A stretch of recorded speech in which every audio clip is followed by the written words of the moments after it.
del comadreo. Yo, como cada viernes, feliz, contenta, emocionada de compartir un episodio más aquí con ustedes. Hoy nos andamos tomando un vinito. Cheers. Y el episodio de hoy es sumamente especial. Como podemos ver, tenemos una gran invitada, May Reyes, la máxima autoridad comercial y mi jefa. Hoy vamos a estar platicando un poquito sobre un viaje que me hizo por Europa de mochilera. Y pues estoy muy contenta de que nos esté acompañando el día de hoy. ¿Cómo estás, May? Muchas gracias, Jojo, por invitarme aquí a platicar contigo y con todos ustedes sobre un bonito viaje que hice y bueno, todo lo que ha significado.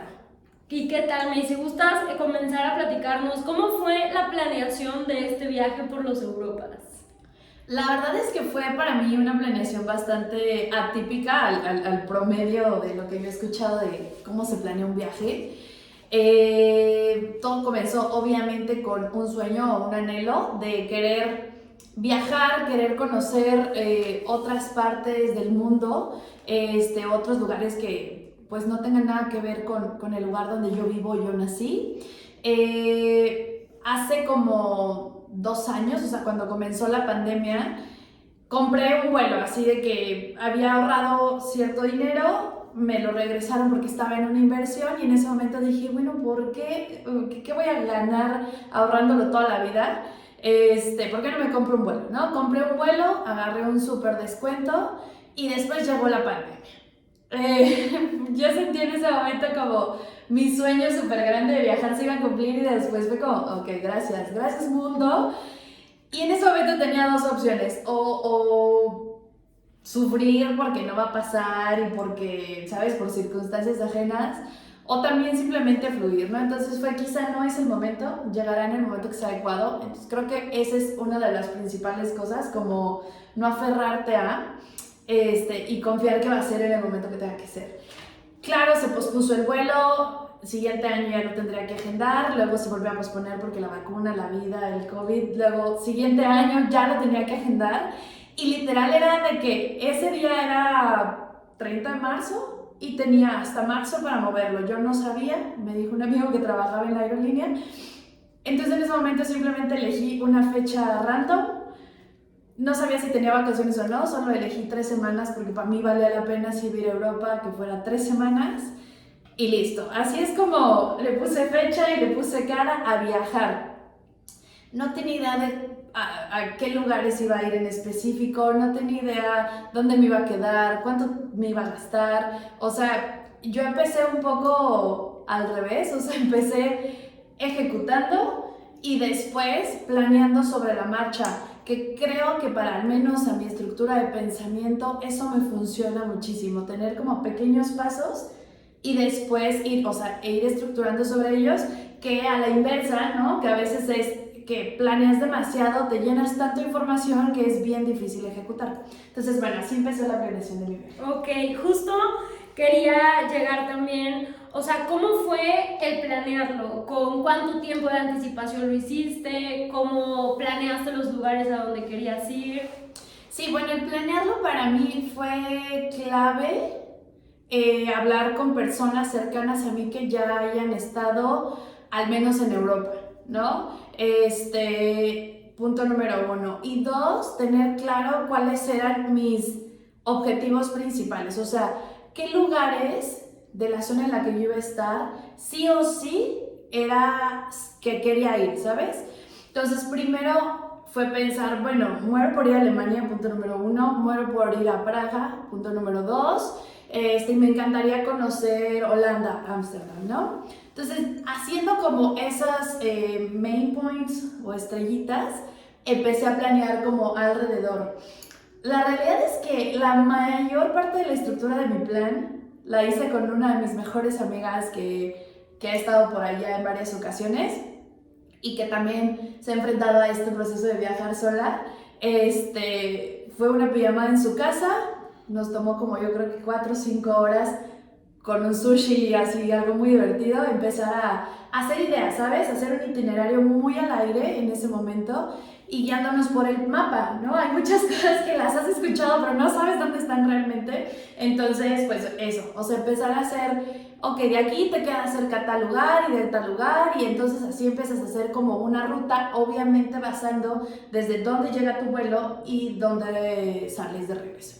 Y oye, justo ahorita mencionaste esto de viajar sola. Quería llegar a ese punto para que aquí los que no saben, hiciste todo este viaje, todo este recorrido por Europa tú sola. O sea, ¿cómo fue viajar sola en otro continente? Más que nada siendo mujer, porque creo que en el concepto que vivimos ahorita, en el país donde vivimos ahorita, no es tan fácil movernos solas por la inseguridad, nos da miedo. ¿Cómo fue para ti como mujer cruzar el charco solita?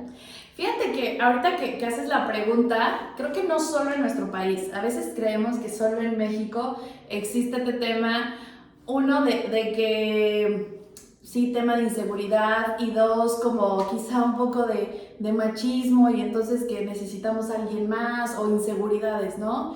Creo que es un tema bastante global, claro, hay culturas que lo tienen mucho más que otras, ¿no? Pero en general me topé con gente allá o con chicas allá de España, de Alemania, de, ay, siempre ha sido mi sueño viajar sola, ojalá algún día lo logre, ¿sabes?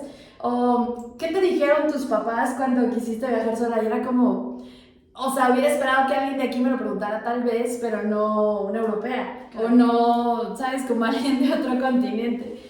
Entonces, primero, que no es como algo exclusivo de nosotros. Y segundo, para mí viajar sola es y seguirá siendo un acto de valentía. Porque al final del día es tomarte a ti, acompañarte a los lugares que tú anhelas, no importando cómo vaya a salir, ¿no? Entonces, ¿cómo ha sido? Primero, creer muchísimo en mí, en que soy una persona capaz de enfrentarme a lo desconocido, que soy una persona capaz de salir de mi área de confort, y creo que todas las personas lo somos, pero siempre empieza con una creencia, ¿sabes? Esa creencia genera un sentimiento, una emoción, que es esta adrenalina quizá, felicidad, o sea, ganas de hacerlo, y el pensamiento que genera una emoción siempre impactan en un hecho, en una ejecución, que para mí fue pues llevarlo a la realidad. No sé si es un poco a lo que te refieres. Sí, justo. Oye, May, o sea, súper chido esto de viajar sola. Yo totalmente creo que para conocernos un poco más y vivir como esta soledad, que a veces le tenemos mucho miedo al estar solos, ¿no? Sí, y más mucho. Cuando viajamos, es como, ¿cómo voy a viajar sola, sin nadie, si me pasa algo? Y totalmente creo que es una acción de valentía, tanto valentía por atreverte a lo desconocido, como a esto de estar sola contigo misma. Y creo que es autoconocimiento, o sea, te empiezas a conocer más de lo que ya te conocías, te exploras todavía más, o sea, creo que está súper padre. Espero algún día yo también poder darme esa oportunidad de conocer otras fronteras pues sola, ¿no? Sí, pero creo que hay varias barreras. O sea, una es la parte de hacerlo sola, de que estamos acostumbrados a estar con alguien más, a necesitar un poco de alguien más, que es súper sano, ¿no? Pero bueno, esa es una de las barreras. Y otra de las barreras es que hemos crecido, o nos hemos desarrollado en una sociedad también donde nos enseñan a que somos producto de las circunstancias. O sea, la otra barrera a la que me refiero o a la que voy es que también tal vez eso no es para mí, ¿sabes? Porque no crecí quizá en una familia de dinero, o mis papás nunca han viajado, o mis hermanos, ¿sabes? O sea, tus ejemplos a seguir en tu contexto y tu sentido de posibilidad y alcance sí tiene que ver en el ambiente en el que te desarrollas. Y entonces a veces si tú sientes que no eres de una familia adinerada o no tienes como eso tan cercano a viajar, sientes que no es posible para ti o que es algo muy inalcanzable. que solo la gente que tiene dinero, que la gente que tiene conectes, que la gente que tiene tiempo viaja. Y eso es una de las expectativas que yo rompería completamente. No tiene nada que ver con tu ambiente. Aunque hayas crecido y desarrollado en un ambiente en el que te enseñaron a ser producto de tus circunstancias, lo que cuenta o lo que realmente importa para ti en tu vida es lo que decides hacer con ellas. Entonces, todo lo que sueñes es alcanzable, y no en un sentido motivacional y, ¿sabes? De que puedo lograr todo lo que sueño. O sea, definitivo no es nada más que lo sueñes y sucede. Son años de ahorrar, por ejemplo, son años de planearlo, son años no sé, si tu sueño es emprender, de conseguir contactos, de juntarte con personas que, ¿sabes? Que son pues las indicadas para irte acercando a lo que tus sueños anhelan. Una de las preguntas que es importante que también te hagas es, de tus relaciones y de tu contexto, ¿quiénes te están acercando a tus sueños? O sea, ¿quiénes te están acercando a lo que tú anhelas y quiénes no? Y entonces, a partir de ahí, también tomas decisiones, ¿no? De juntarte o de ir ahorrando también emocionalmente hacia lo que son tus aspiraciones y tus sueños, y que pues eso cada vez sea menos una barrera. Claro, totalmente. Eso de que te relaciones con personas que te apoyen y te impulsen a seguir tus sueños es súper importante, porque ¿cuántas veces no nos hemos rodeado de gente de ¿cómo vas a viajar sola?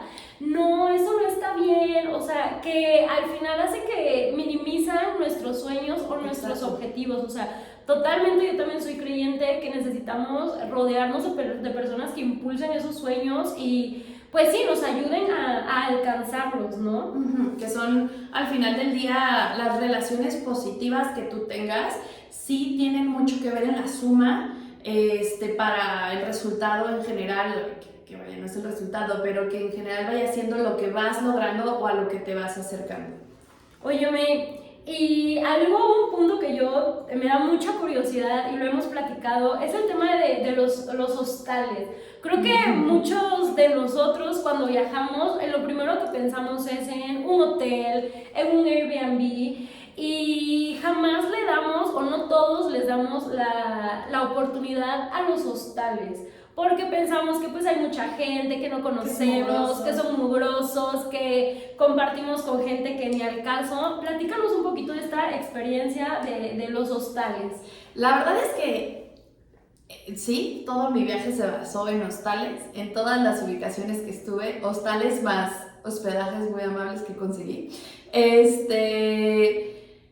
Primero tienes que estar súper dispuesta a fluir, o sea, viajar en general es un viaje de fluir, punto número 1, o sea, porque sales de tu zona de confort, volvemos. 2, llegar a hostales, pues es un proceso. Obviamente hay hostales de todos los tipos. Me pasó mucho que en mi familia, cuando le dije a mis papás, se imaginaban que iba a llegar a vecindades, ¿sabes? Así que, no, pero eso es inseguro, eso es mugroso, o sea, no es... Hay de todos los estilos, hay desde opciones súper económicas, y ahorita la verdad es que tenemos una cantidad de herramientas impresionantes para poder ver hostales de todos los rangos, punto número 1, y 2, pues leer recomendaciones o leer los comentarios, que eso es crítico. O sea, cuando vayas a un hostal, así como a un hotel, pero más en un hostal porque tiene más impacto, leer los comentarios de experiencias de viajeros anteriores y a partir de ahí. Me pasó un poco de todo en hostales en cuanto a, pues sí, me pasó tal vez, por ejemplo, en una que compartí con puro vato, con puro hombre, que al final del día, quieras que no, es como un poquito incómodo, ¿no? Me pasó también compartir con muchas mujeres, con personas que platican mucho, que no platican, que te hablan, que no te hablan, bueno, de diferentes culturas completamente. Para mí, viajar en hostales a esta edad de mi vida es la mejor opción. La mejor opción, incluso si viajara con alguien más, no sé, amigos, mi pareja y demás, creo que es una gran opción, es muy económico y también está bien padre porque conoces justo eso, viajeros en el mismo trance que tú, ¿sabes? O sea, yo conocí muchísimas viajeras solas, de diferentes partes que también estaban de que, pues ya llevo 2 meses viajando, entonces es como wow, y te dan tips, consejos, haces amigos. Eso es como de lo mejor, yo creo, para viajar. Obviamente hay experiencias también de repente que dices, el güey de al lado ronca cañón y pues ni modo, chica, o sea, ni modo. Te pones unos tapones, te pones antifaz para la luz, o sea, tienes que tener opciones para, ¿no? Y al final del día siempre es considerar el tema de hospedaje en un viaje, al menos en un viaje internacional, muy importante, es considerar que vas a llegar a dormir y a cambiarte, o sea, a bañarte, dormir y ya está, porque todo el día te la pasas de friega. Claro. Oye, y con este tema de los hostales, platícanos un poquito de la movilidad, o sea, del equipaje, cómo funciona, cómo te llevaste tus cosas, cómo las guardaste, porque al final son cuartos compartidos, ¿no? Sí, sí, bueno, el tema de ser súper práctico es clave, por supuesto, ¿no? O sea, a mí lo que me funcionó mucho, yo viajé con mochila, literal, y lo que yo hice fue hacer como rollitos de outfits completos, porque no puedes abrir la maleta, sacar con calma, ponerte o sea, bueno, sí puedes, pero pierdes muchísimo tiempo y al final del día no tienes el espacio adecuado para, ¿no? Entonces, lo ideal es poner el pantalón, doblarle la blusa encima, ponerle la ropa interior limpia, calcetas limpias, porque sí o sí vas a necesitar siempre ropa limpia y nueva cada día. Y hacerle un rollito, claro, es un taco un poco más grueso, pero así armas ya como outfits de alguna manera prehechos. Y no pasa que un día digas, no, pues es que hoy hace más frío de lo que pensé y entonces eliges el más abrigadorcillo, ¿no? Una chamarra, bueno, depende de la época en la que tú viajes, pero para mí fue como muy sencillo porque yo viajé ahora en septiembre, octubre, que es 10, 15 grados más o menos por allá, y con una chamarra abrigadora que cargué y estés dispuesta a cargar durante todo tu viaje, súper importante. Agregaría esta parte de ponerte tapones, llevar antifaz y llevar una almohadita para el cuello y toalla de natación. Eso ocupa súper poquito espacio. La vas a necesitar en los lugares a los que llegues porque muy pocos hostales incluyen toalla. Y ya, estás del otro lado con un par de zapatos también. Okay. Cómodos, muy cómodos. Oye, May, y por ejemplo, en todos estos países que visitaste, ¿cuántos países fueron en total? ¿Qué países visitaste? Bueno, países fueron 4. Fue Alemania, fue República Checa, Holanda y Bélgica. Okay. Fueron 4 países y bueno, diferentes ciudades, ¿no? De Alemania fue Frankfurt, Múnich, Berlín y Colonia. De Holanda fue Ámsterdam y fue Rotterdam. Y de Bélgica, pues Bruselas y Brujas. Ok.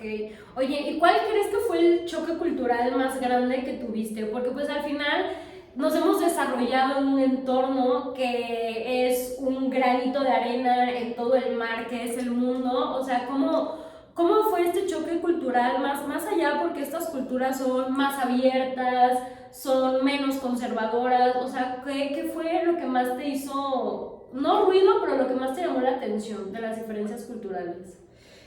Pues podría ser Ámsterdam. O sea, definitivo, creo que...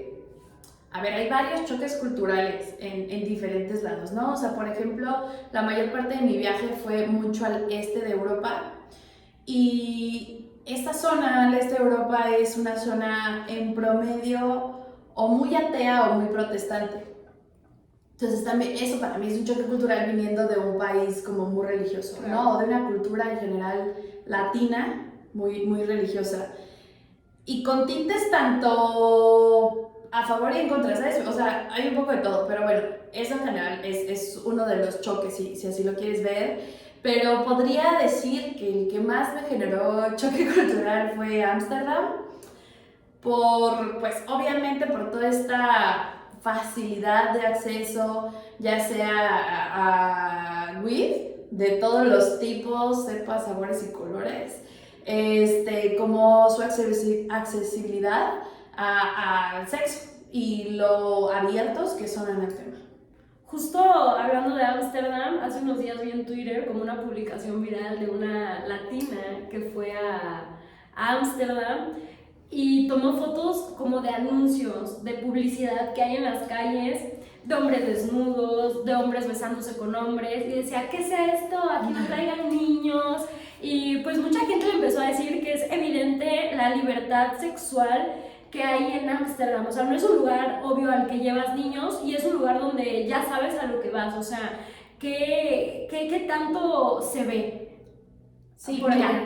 sí y no en cuanto al que dices que es un lugar al que no llevas niños. O sea, definitivo fue un choque para mí, por ejemplo, estar caminando en la zona roja, donde empiezas a ver de repente ventanas que son aparadores realmente, así como ves los aparadores de marcas de ropa, pero con mujeres semi-encueradas, pues vendiéndose por sexo. Y todo el mundo parándose a ver, o sea, literal como un escaparate de ropa. Y ver familias con hijos, con niños, que el bebé te llora aquí y es como, ¡puf! O sea, está en tu cerebro. Y sí, efectivamente, lo primero que yo pensé es, ¿por qué traen niños aquí? ¿Sabes? De que no está bien. Pero la verdad, o sea, la neta, después pensándolo bien, es como, ¿por qué nosotros vemos como este tema, hablando por ejemplo de sexo, solo como un tema de adultos? Claro. Porque culturalmente así nos enseñaron. Y creo que sí, efectivamente es algo que vas madurando con la edad. Sin embargo, creo que si es un tema que se trata con libertad y a la vez con responsabilidad, puede ser algo muy natural y muy positivo para un desarrollo en general. Para mí Ámsterdam fue, primero, y lo resumía yo, en libertad. O sea, es un lugar que vive en completa libertad. Incluso, o sea, no solo hablando ya de temas más fuertes como sexo, marihuana o drogas, ¿no? Sino incluso en sus canales. O sea, sus calles son como canales. No hay un barandal, no hay una barrera. O sea, en general puedes caerte, puedes tirar a alguien, puede caerse tus cosas y es tu bronca, ¿sabes? A mí me quedó como primero, o sea, como decir, ¿qué nivel de libertad tienen, no? Y creo que reflexioné un poco y me acordé de que alguna vez leí a algún autor, que de momento no me acuerdo, que hablaba de libertad y decía que la libertad solo es la mitad de la verdad. Que de hecho la libertad es la parte negativa de las peores como atrocidades o fenómenos humanos. O sea, la libertad no es nada y no es positiva si no se lleva con una contraparte que se llama responsabilidad. Entonces, en medida que la libertad sea acompañada de responsabilidad, es positiva, es buena, es para crecimiento. Claro. En medida que tú vayas y uses la libertad sin esta contraparte, pues se convierte en algo Libertinaje. libertinaje. Justo es algo que yo siempre les platico aquí en el podcast, que mientras más libertades tenemos, más responsabilidades vienen con ella. Oye, May, y otros de los lugares que estuviste visitando fueron estos campos de concentración. ¿Qué nos platicas de ello? A mí, yo creo que la vibra que se ha de sentir en esos lugares es distinta. O sea, sí creo que se sienta una vibra quizás hasta pesada, ¿no? Sí. Por toda la historia que tienen estos lugares. ¿Cómo fue para ti la experiencia de visitar un campo de concentración? Sí, yo estuve en Dachau. Dachau es uno de los campos de concentración principales que está muy cerca de Múnich, en Alemania. Primero yo soy súper, o sea, me genera como muchísima, me intriga y me importa y no sé, en general me genera como muchísima reflexión interna todos los temas de la Segunda Guerra Mundial.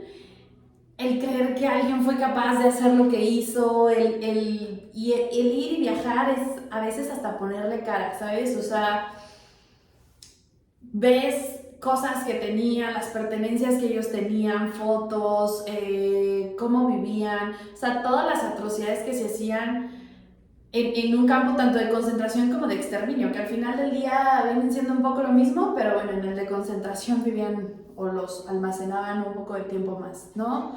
Es algo que tienes que sí o sí vivir con mucho respeto. Claro. había gente que, oigan, o sea, tomándose selfies en la parte de los hornos. Güey, no hagan eso nunca. O sea, ¿por qué te vas a tomar una selfie ahí? No es un lugar como ir a un centro turístico, o sea, es ir a un lugar donde hubo homicidio a manera discriminada, ¿no? Y es un espacio de respeto, de honor y de muchísima reflexión. A mí me impresionó el tamaño de esos lugares, o sea, Dachau es un campo de concentración enorme, kilómetros, o sea, más bien hectáreas, terreno. Es muy interesante como conocer los espacios en los que estaban, o sea, dimensionar, darte cuenta que de repente te pasan a un cuarto como y es como, aquí es donde era la regadera, pero pasaban 250 personas, o sea, imaginarte la cantidad de aglomeración y todo lo que ellos vivían, es algo impactante, algo que yo no sabía, al menos en este campo de concentración en Dachau. Después de haber sido liberados y todo eso, en la parte final hicieron a manera de honor espacio para diferentes iglesias y religiones, espacios para trabajar en la fe, pero están uno al lado de otro y son de religiones completamente diferentes. O sea, por ejemplo, está la iglesia o el lugar donde rezan, no sé, los judíos. Está uno que es católico, está otro de iglesia, no sé, luterana, está, ¿sabes? Están ahí conviviendo y entendiendo desde ese lugar la libertad que tiene cada quien de creencia, de origen, de lo que sea, ¿sabes? Que a veces se nos hace como muy fácil desde este lado como criticar al que piensa de manera diferente, sin saber el impacto que esto puede llegar a tener, que al final del día, pues eso era lo que pasó con los judíos y los alemanes.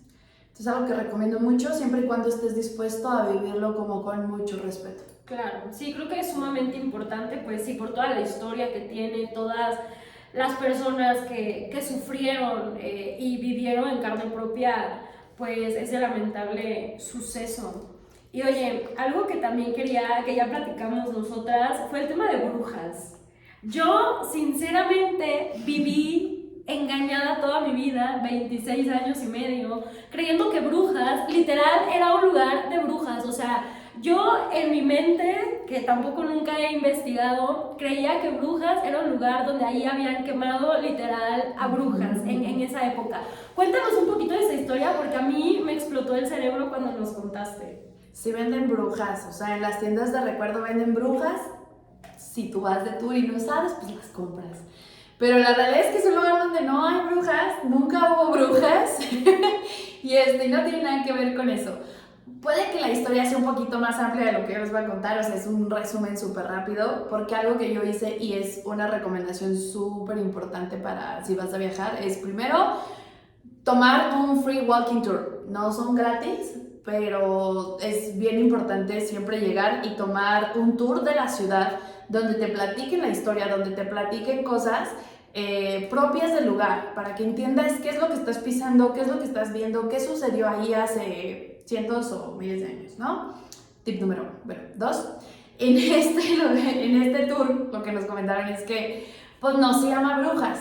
Claro, los lugares normalmente tienen adaptaciones de nombre dependiendo al idioma. O sea, seguramente hay muchos lugares más que nosotros conocemos con un nombre y no existe ese nombre porque en otro idioma significa otra cosa o se dice de manera diferente, ¿no? Entonces, la parte de los idiomas siempre cambia todo. 2, se llama, ni siquiera sé si lo sé pronunciar porque es súper gutural, pero es como Brugge, que viene, si no me equivoco yo, del escandinavo, que significa puente. Brujas es un lugar que está súper cerca de la costa, por así decirlo, del mar, y por ende pues tiene muchísima agua, tiene igual muchos canales y así. Brugge en ese idioma significa puente. porque era lo que había, puentes en los lugares para poder pasar de un lugar a otro. Llegaron los españoles, no lo podían pronunciar y claro, adaptaron la palabra a lo que ellos sabían decir, que en ese momento era brujas. Pero por ejemplo, si tú buscas la traducción en inglés, no es witches, ¿sabes? O sea, no significa brujas en todos los idiomas. Y pues eso es algo también bien padre de viajar, darse cuenta de cosas quizá obvias, pero que pues ya que estás ahí es como, claro. Sí, o sea, yo iba a morir engañada toda mi vida, de verdad, yo siempre creí que o sea, fue el lugar donde habían quemado muchas brujas en esa época de la historia y pues no, amigos, estaba muy equivocada. No, de hecho, ahí conocí un lugar estilo convento que se llaman Beguinarios, si no me equivoco, que son unos lugares que eran, bueno, tipo conventos para mujeres de que sus esposos se habían ido a la guerra o se habían ido a trabajar, lo que sea, y por alguna u otra razón se quedaban viudas. Entonces, vamos a pensar como en la época medieval o hace muchísimo tiempo, que una mujer estuviera sola y viviera sola, pues era súper mal visto, ¿no? O sea, te tenías que volver a casar, tenías que tener hijos, tenías que... something. Y si querías vivir sola y trabajar sola y tener tus propios recursos, o eras bruja, o más bien, o eras monja o eras bruja, ¿no? Monja significaba pues obviamente estar en la religión y demás. Entonces en este lugar que es Brujas hicieron los Beguinarios, que son como monasterios o lugares donde vivían estas mujeres sin tener nada que ver con la religión, y ellas logrando sus propios recursos. Claro, no podían pasar hombres, o sea, sí tenían ciertas restricciones, pero era porque eran mujeres que querían, pues ya se habían muerto su marido y querían seguir viviendo ellas con sus propios recursos su vida, ¿no? En ese tiempo era imposible pensar eso, porque te quemaban o tenías que pertenecer a una religión y rendirle cuentas, no sé, o al Vaticano o te quemaban, ¿no? Entonces se me hizo súper padre, que creo que es la única parte en la que existen los Beguinarios, que las dejaban vivir, no les quemaban los lugares, no tenían que rendirle cuentas ni al Vaticano, ni significaba que estuvieran en cosas de brujería, simplemente eran mujeres solas que se unían y trabajaban juntas por vivir bien, y eso se me hace súper padre. Claro, qué cool, ¿no? O sea, qué cool que hasta en esa época de la historia había mujeres que en sus posibilidades seguían luchando por ellas, ¿no? Sí. Qué cool. Oye, y algo que a mí me causa mucha intriga, más que nada porque yo siempre pienso que cuando viaje al extranjero, lo que más voy a extrañar de mi país es la comida. O sea, ¿qué tal se come por allá? Yo me acuerdo que nos enviaste una foto que la neta se veía muy rica, como de una salchichonería alemana. O sea, sí. ¿Qué tal la comida? ¿Cómo viste el cambio drástico de la comida mexicana a la comida europea? Pues la verdad es que yo no sufrí, o sea, yo estoy hablando de un viaje que hice de 3 semanas. Hay quienes sí por 3 semanas sufren sin picante. Yo la verdad es que aunque soy muy fan del picante, no sufrí realmente por el tema de comida. Hay quienes viajan mucho por temas culinarios para ver la comida local, que yo sí creo que es una bonita experiencia llegar a un lugar y comer lo que ellos comen, porque son al final del día explosiones de sabores, combinaciones diferentes, cosas que no sueles tú ver, o incluso a veces usan ingredientes que no tienes en tu país, ¿no? Tampoco creo que sea necesario que tengas que ir a probar toda la comida y que sientas presión de que estoy aquí y no probé algo, ¿no? Es algo que recomiendo, sí, pero si no lo puedes hacer, tampoco creo que sea crítico. Yo no sufrí para nada por tema de comida. Disfruté un montón las experiencias que tuve. A mí me encantó mucho justo ese que dices de la foto. Fue un mercado chiquito, de hecho se llama Kleinen Market, que Kleinen es chiquito, alemán, donde había unas viejitas que tenían pues su puesto. Ellas hacen la salchicha Frankfurt, la salchicha, o sea, todas las Wurst alemanas, de manera pues muy artesanal, y llegas, te la dan en un bolillo o te la dan sola con mostaza, no hablan ni siquiera otro idioma, o sea, pero son súper amables, entonces tú nada con señalando pues ya logras ahí un poco las cosas. Siento que llegar y consumir local es lo más padre que puedes hacer. Una, porque los sabores son diferentes, la experiencia es diferente. Y cuando tú viajas, obtienes muchas cosas. Entonces creo que una de las preguntas que tienes que hacer al viajar es, ¿tú qué aportas al lugar al que viajas? Entonces, ese podría ser una de las aportaciones principales, el consumo que tú tienes de manera local. Oye, y algo que dijiste ahorita, esto del idioma. O sea, ¿cómo es viajar sola a otro continente donde no hablan tu idioma natal? O sea, tú hablas inglés, hablas un poco alemán, pero aún así, o sea, ¿cómo fue esa experiencia? Es una locura. La verdad es que yo nunca lo dimensioné, o sea, no dimensioné el nivel de locura que va a llegar a ser hasta que estás ahí, ¿no?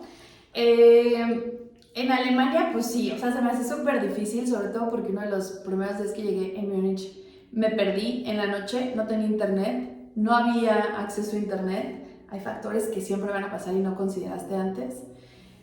Eran como las 10 de la noche, pues ya la colonia, o sea, no estaba en un lugar turístico, me perdí, tuve que empezar a timbrar casas, que por ahí fue de que me van a matar, pero pues es eso, me duermo en el parque. Entonces, ahí, por ejemplo, a mí se me hizo súper difícil porque ellos no hablaban inglés, la señora que me abrió, de hecho, súper miedosa atrás de la puerta de que, ¿qué quieres? Y tuve que aplicar mis parvulitos de alemán, ¿no? Pero al menos tenía parvulitos de alemán. El problema es, por ejemplo, o a lo que yo más me enfrenté es cuando viajé de Alemania a Praga, que Praga ya es República Checa, no tenía internet. El camión aparte nos dejó en otra área que no es donde nos iba a dejar porque había mucho tráfico, había, no sé, total nos dejó en otra parada. Y yo no sabía de esa parada, irme a Mostar, irme al centro. No hablaban inglés y las palabras en checo no se pueden leer, o sea, era una cosa así que no las puedo ni pronunciar, menos grabármelas. No tenía ni la moneda, o sea, yo no tenía coronas, que ahí es lo que pues, se usa. Pues los que estaban no hablaban inglés y tampoco puedes andar ahí por la vida fingiendo que estás súper perdido, ¿no? Entonces, sí, para mí en ese momento fue súper difícil, o sea, todo el proceso de llegar a Praga en algún punto fue un poquito frustrante, pero lo que tienes que hacer es respirar, caminar y prueba y error. O sea, prueba y error es el tip número 1, ¿no? Claro, te puedes dar a entender mucho con señas, te puedes dar a entender mucho, aunque te sientas súper neandertal haciendo de que aquí, pues aquí, ¿sabes? O sea, sí como opciones. A mí Google Maps, aunque no tenía internet, me ayudó muchísimo porque al menos te marca el puntito de dónde estás en el mapa. Entonces puedes ver, no, pues aquí es el centro, ¿no? Entonces tomé un camión y empecé a ver que el puntito se alejaba del centro y yo que, fuck, lo estoy haciendo mal. Me bajé en la siguiente parada, esperar, tardó 1000 años en pasar otro que viniera en sentido contrario, eso es de que cruzarte, agarrar el otro y ahí vas de regreso y así. O sea, darle espacio a este error que a veces nos genera mucha frustración y entonces es qué haces con la frustración. Si te quedas trabada, no vas a llegar, ¿sabes?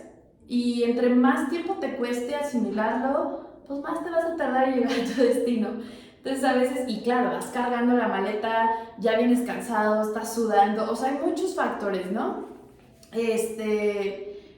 Creo que hay que ser como muy paciente y empezar a disfrutar también eso. A veces es bien difícil, pero es como, qué bonitas están las casas de por aquí. Estoy en un lugar que no pensé estar nunca en mi vida, pero pues bueno, darte tiempo a pensar, porque cuando estás en crisis, tu cerebro no funciona igual, ¿no? O sea, funcionas como si te estuvieras a punto de morir. O sea, entra una parte de tu cerebro que te marca supervivencia y ahí no piensas, no razonas, solo ejecutas, porque es como con mucho instinto, ¿no? Entonces, primero es respirar, tranquilizarte y empezar como a darle espacio a tu razonamiento y empezar a entender pues lo que ves, este tipo de cosas de prueba y error, guiarte y vas a llegar. Qué cool. Sí, o sea, creo que es todo un reto. Es todo un reto, pero creo que al final la experiencia que queda es algo increíble. O sea, es un recuerdo que vas a tener durante toda la vida. Oye, May, ¿y qué onda con el jet lag? O sea, ¿cómo fue para ti llegar allá, el cambio de horario, cuando volviste? O sea, ¿cómo es eso de acoplarse a este cambio de horario? Aquí va a tocar dos puntos. Uno va a ser el jet lag y otro va a ser el juicio. Punto número uno, o sea, lo primero que me dijeron muchas de las personas cuando iba a viajar es, yo iba a llegar a Frankfurt, ¿no? Entonces, no llegas a Frankfurt, Frankfurt está, o sea, no tiene nada relevante, luego muévete, y otros de que no, pero vas a estar en jet lag, entonces considera un día para estar en Frankfurt y luego hasta el otro día te mueven, ¿no? Entonces, pues tú no sabes y entonces pues yo, claro, opté por lo más seguro que dije, bueno, pues me estoy 2, 3 días en Frankfurt en lo que yo me vuelvo a regular y ya a partir de ahí me muevo. La verdad es que yo no tuve jet lag. Llegué cansadísima, por supuesto, porque pues duermes súper mal en el avión si es que duermes, ¿no? Entonces, llegué súper cansada, yo llegué a las 4 de la tarde, lo que me perdí, llegué al hostal casi 7 de la noche. Moría de hambre, salí, empecé a caminar, comí lo que fuera y o sea, se pone oscuro, se pone frío y ya me dio sueño. O sea, yo llegué y dormí a la hora que ya eran allá a las 11 de la noche y me desperté temprano y la verdad es que en sueño no tuve ningún tema. Mi tema fue más a nivel apetito. O sea, ese sí se me movió muchísimo. O sea, el apetito al principio no tenía nada de hambre. O me daba hambre ya muy tarde en la noche, pero pues ya estaba todo cerrado, entonces me aguantaba y me esperaba hasta en la mañana y en fin, o sea, en apetito sí tuve un tema, tanto de ida como de regreso. En sueño, en ninguno. Okay. Ese es por un lado el tema del jet lag y por otro lado el tema del juicio, que lo que les decía es que siempre me dijeron como en Frankfurt no va a estar nada padre, muévete luego y demás. Una de mis recomendaciones principales es que no viajes con juicio, o sea, Frankfurt a mí me pareció un lugar muy bonito, súper limpio, padre, o sea, como con muchísimas cosas. Entonces, no es que un lugar sea súper padre o no sea padre, al final del día eso es la experiencia de cada quien, pero viajar con juicio creo que es una de las cosas menos, o sea, menos positivas en algún sentido. Y tienes que ir con la perspectiva de descubrir, de disfrutar el lugar en donde estés y apreciarlo, ¿no? O sea, nada más quise meter el tema porque fue una de las razones del principio por las que en teoría me tenía que quedar menos tiempo. Ok. Oye, May, y pues ya nos has dado varios tips, pero específicamente, ¿cuáles crees que son los tips para viajar y para viajar sola? Ok, antes que nada, creo que antes de viajar te vas a topar con una inmensidad de tips de todo mundo. Mi consejo número uno es no te satures de información. O sea, si empiezas a leer y a tomar nota y a hacer caso de absolutamente todos los tips, creo que no tiene sentido que te estés saturando un año antes o te estés saturando durante meses para disfrutar un par de semanas. O sea, la onda creo que no es así. No vas a tener todo bajo control, eso es un hecho. De hecho, esto es un viaje de fluir. Entonces, entre más tips y opciones y consejos tengas, vas a querer estar controlando la situación y no se va a poder, porque al final del día es una experiencia súper fuera de tu zona de confort. Entonces, habrá cosas que no tienes planeadas y van a pasar. Uno de mis consejos sería, debes de tener un presupuesto para cagarla, ¿sabes? O sea, tienes que tener un presupuesto pensado o tener al menos idea de que eso va a pasar. Va a haber cosas que tú pensaste que serían diferentes, vas a gastar lana, vas a gastar euros, dólares, lo que sea, donde vayas, libras, por aparentemente nada, por error. Obviamente todo eso es aprendizaje, pero al final del día tienes que tener considerado que va a haber un budget para eso, ¿no? O sea, habrá costos por pagar. El viaje empieza desde que lo planeas. Entonces, mi consejo uno es no te estés estresando, no te estés saturando, no te estés como, tengo que comprar chingo mil de cosas, o sea, ¿sabes? O sea, creo que eso no es algo realmente sano. sano para ti, ¿no? Entonces no gastes semanas en estrés para tener un par de semanas de viaje, porque al final del día las cosas van a pasar de maneras que no te habías imaginado. Entonces creo que ese es uno de los puntos importantes. Viaja ligero. Viajar no es sobre la foto que te vas a tomar y vas a poner en tu Instagram y el reel que vas a hacer y bullshit. La neta, viajar es conocer, viajar es un regalo para ti, punto número 1. Lo vea o no, el mundo es un regalo para ti. Entonces, sí, claro, tienes que llevar 2 que 3 outfits, sí, claro que tienes que considerar el clima, o sea, por supuesto, pero procura viajar ligero. Viajar ligero te va a hacer un viaje mucho más amigable y mucho más fácil. Date chance de equivocarte, date chance de sentir miedo, date chance de sentirte incómodo. Todos esos sentimientos que a veces les subimos mucho, y claro, cuando estamos en una zona de confort es más fácil hacerlo, pero estando allá va a pasar. Y siéntelo y ni modo, siéntate en la banqueta si es necesario, o siéntate donde estés y procésalo, porque pues te tienes que enfrentar a esos sentimientos, a esas emociones, y hay un mensaje o hay un aprendizaje ahí también. Ese sería como otro de los puntos. No vas a aprovechar al máximo las cosas. A veces creemos que haces un itinerario súper forzado y tienes que hacer esto y luego tienes que ir a la torre tal que te contaron y tienes que ir a ver el reloj de tal que te contaron y subirte y hacer y volver, y entonces te llenas como de muchas must que todo el mundo te dijo que tenías que hacer. No, o sea, va a haber días súper óptimos donde conozcas muchísimo, camines muchísimo y más, y va a haber días que no son tan óptimos, o sea, y que tienes que dar espacio a que no pase nada. O sea, vaya, van a pasar las cosas, pero no nada planeado. Vas a caminarlo y vas a ver qué sucede. Creo que eso es algo como súper importante de viajar en general, y más viajando solo, ¿ok? Lo que les decía ahorita, evitar el juicio. O sea, viajar con un visor empañado y hablar a partir de lo que tú conoces, pues te arruinas un montón la experiencia. Vas a ver cosas para ti padres o no padres, o espectaculares o horribles, ¿sabes? Me pasa mucho que llega gente y dice, los europeos son súper groseros y te tratan mal, y, o sea, uno, güey, tu sentido de inferioridad está muy cabrón. 2, o sea, ya desde ahí está tu juicio, ¿no? 2, no todos te están esperando al día que tú decidas viajar y el día que tú decidas, y que sean súper amables. O sea, hay que entender que culturalmente las cosas son diferentes, desde lo estético hasta de personalidad, ¿no? Completamente. Y siempre, siempre agradece. O sea, ser súper agradecido con Dios, el universo, el sistema, o sea, con lo que tú creas, ¿no? Pero ser agradecido desde ahí, ser agradecido con tus papás que hicieron lo que tuvieron que hacer para que tú hoy seas la persona que eres, con las personas que te topes enfrente, contigo, con todo lo que has hecho para tenerte ahí, o sea, en general creo que el agradecimiento es algo bien, bien importante y clave sobre este proceso de viajar.